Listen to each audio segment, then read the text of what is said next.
السلام عليكم ورحمة الله. مرحبا بكم في قناتي، وصفة جديدة وفيديو جديد. وصفة اليوم تورتة على شكل وردة بكريمة رائعة. تورتة لذيذة وشكلها رائع، كتجي زوينة بزاف في المذاق وفي الشكل.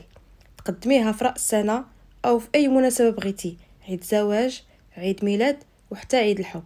كتجي لذيذة بزاف بزاف. كنتمنى تعجبكم الوصفة وندوزو للمقادير. وأول حاجة غادي نبداو بها وهي الكريمة.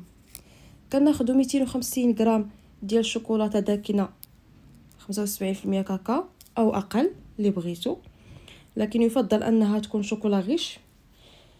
كناخدوها وكندوبوها في حمام مائي. من بعد كنضيفوا ليها 250 ملل ديال الكريمه سائله مغليه، يعني كنطيبوها حتى كتطلع فيها الغليه، وكنضيفوها على الشوكولات. كنخلطو مزيان حتى كتنسجم لينا عناصر مزيان.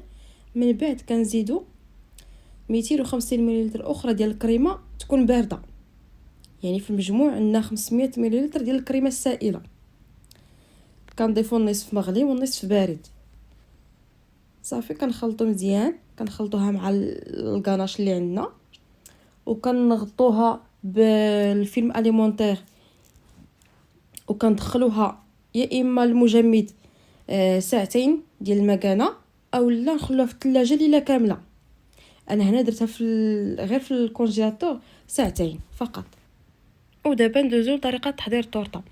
بالنسبه للمقادير عندنا 2 بيضات مع رشيشه ديال الملحه ومعلقه صغيره ديال الروح ديال الفاني اولا ساشي ديال الفاني. كنخلطو مزيان غير بطراب يدوي. من بعد كنزيدو كاس الا ربع ديال سكر حبيبات، كنخلطو مزيان، وكنضيفو نصف كاس زيت نباتي. تقدروا تعوضوه بزبده مذابه. كنخلطو مزيان. من بعد كنضيفو نصف لتر ديال الحليب عادي، نصف لتر ديال الحليب عادي، ما يكون بارد ما يكون سخون. كنخلطو مزيان. من بعد كنزيدو النواشف اللي هما 3 كيسان، يعني 2 كيسان عامرين وكاس الا ربع ديال الدقيق مغربل مع نصف كاس كاكاو، وجوج اكياس ديال الخميره من وزن 8 غرام. كنغربلوهم مزيان وكنخلطو الكل. الخليط كيولي خفيف على ديال الكيك، يعني كيولي قريب يعني بحال البانكيك، بحال الشكل ديال البانكيك، العجينه ديالو ما كيكونش بحال الكيك.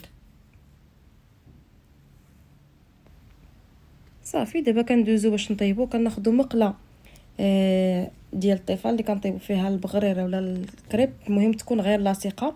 كناخدوها نشعلو عليها يعني حتى كتسخن، وكندهنوها بالزيت، وكنخويو واحد القياس ديال الخليط. انا هنايا في هذه المقله عندي فيها 23 سنتيم، درت فيها 2 مغرفات، 2 مغرفات من الخليط، وكتكون العافيه مهيله. وكنخلو الكيكه ديالنا اولا تسموها كيف ما بغيتو تسموها، انا كنسميها كيكه، حتى كطيب مزيان، يعني حتى كتنشف من الفوق تماما وكتكون قبضات راسها. عاد كنقلبوها باش تحمر.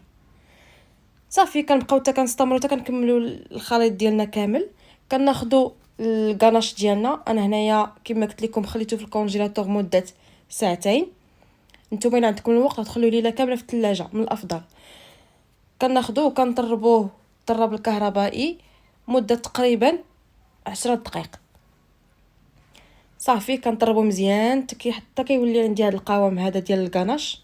صراحه كيجي لذيذ بشوكولا غيش، كيجي لذيذ. هذا علاش قلت لكم الافضل تخدموا بشوكولا نوعيه جيده باش كيكون المذاق زوين. اللي ما عندوش ما متوفرش عنده شوكولا من نوعيه جيده، ياخذ شوكولات عادي، وكتزيدوا ليه 2 معالق كبار ديال الكاكاو، كيحسن شويه الذوق ديالو. صافي من بعد ما ساليت خديت جميع القطع ديال الكيك اللي طيبنا في المقله، وكنقسموهم على النص كلهم. يعني خرجت لي انا تقريبا بصراحه ما عقلتش واش 5 ولا 6 ديال القطع. كلهم خديتهم وقسمتهم على النص، يعني ولاو انصاف دوائر. كناخذ نصف الدائره الاولى كنحطو وكندهنو بكميه من الكريمه، وكنوضع فوق منه، يعني ماشي فوق منه بالضبط، ولكن كنوضع حداه النصف الثاني. المهم راه الفيديو كيوضح كلشي كما كتشوفوا. وكندهن حتى هو بالكريمه، يعني كنبقى مستمره هكا حتى كندير واحد، كنخلي اخر حاجه كنخلي واحد 4 ديال انصاف الدوائر ولا 5. هذوك هما اللي ما كنديرهمش ملاصقين.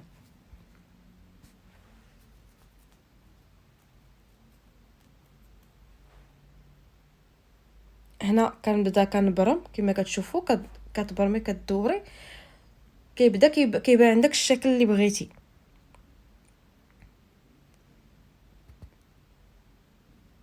هنا غادي نكمل بنفس العمليه كما قلت لكم. غادي نخلي غير واحد 4 ولا 5 ديال الانصاف هادوك حتى يعني كنسالي هاد الطريقه هادي، وكنهزها كنحطها في اناء ديال التقديم فاش غادي نقدم، وكندهنهم بوحدهم وكندورهم عليها، كيزيد كيبان الشكل ديال الورده افضل.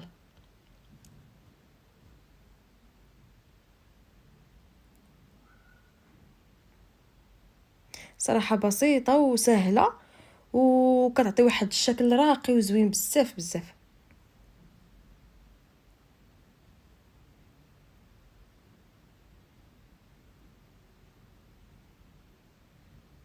اللي كيتفرج في الفيديو ومازال ما مشتركش في القناه، كنتمنى منكم تشتركوا في القناه وتفعلوا الجرس باش يوصلكم كل جديد ان شاء الله. وما تنسونيش من جيم ومن لي كومونتير الزوينين ديالكم.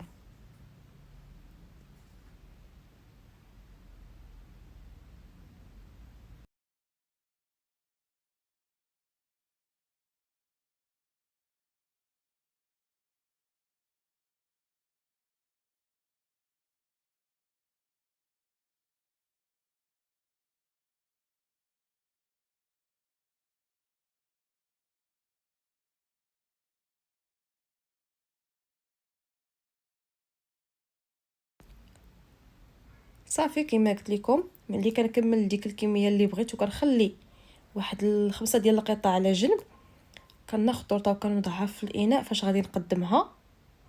كنبقى كنقاد في هاد الجوانب. هذا علاش ملي كطيبوها في المقله وكتوصلوها للجوانب كيكونوا هاد الاطراف رقاق، كيعطوا الشكل ديال الورده.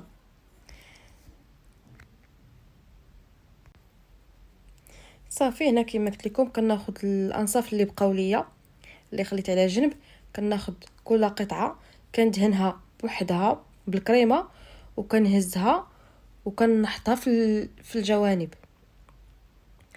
كناخذهم كاملين كما قلت لك حتى كنكمل دوك القطع اللي بقاو ليا كاملين. صافي من بعد غادي ندوز نكمل التزيين ديالها.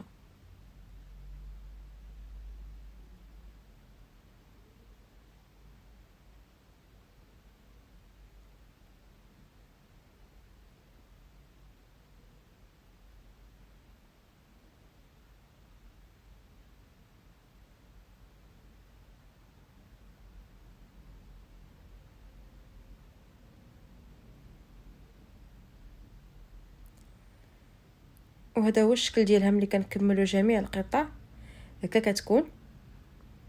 من بعد غادي نكملوا ليها التزيين وغتجي احسن بكثير. هنايا خديت نتوما اللي عندكم سواء ناباج سواء عسل سواء كونفيتور. انا كان متوفر عندي هنايا الكونفيتور، كندهنوها على برا، كندهنوها مزيان على برا بالكونفيتور باش ملي نرشوا عليها الكاكاو يلصق فيها. كما قلت لكم غير باش يلصق، يعني ماشي على حساب المذاق ولا شي حاجه، غير باش يلصق. الا كاين ناباج راه تخدموا به. هنايا خديت الكاكاو وكنغربلو فوق منها على برا وكنغربلو حتى من الفوق.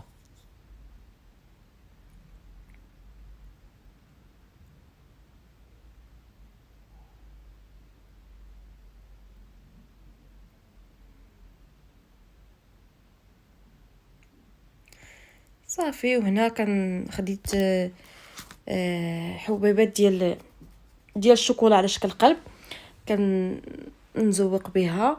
وزينتها كذلك بالورق ديال الذهب، يعني التزيين كيبقى اختياري، وهي اصلا يعني بلا هادو كتجي زوينه. فانتم الا بغيتوش تضيفوا ليها شي اضافه راه كيبقى لكم الاختيار، وكل وحده والتزيين ديالها كما ديما كنقول، كل وحده والذوق ديالها في التزيين.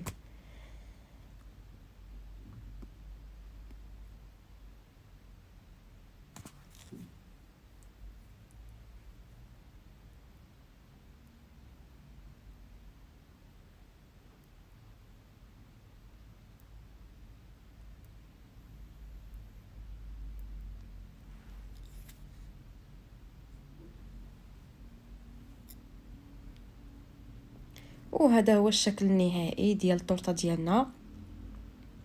صراحه كتجي لذيذه بزاف بالكناش ديال الشوكولا، والمذاق ديالها كذلك.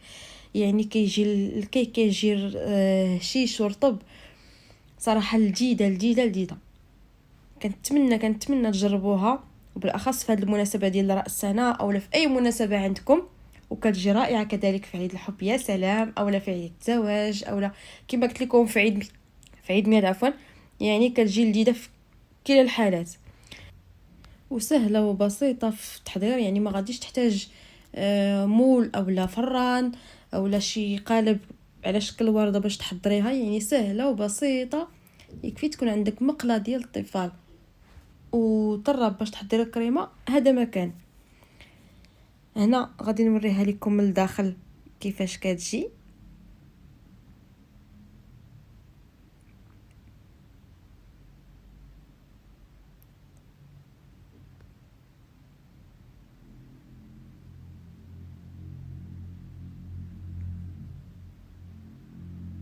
صراحه الشكل ديالها من الداخل كيجي زوين.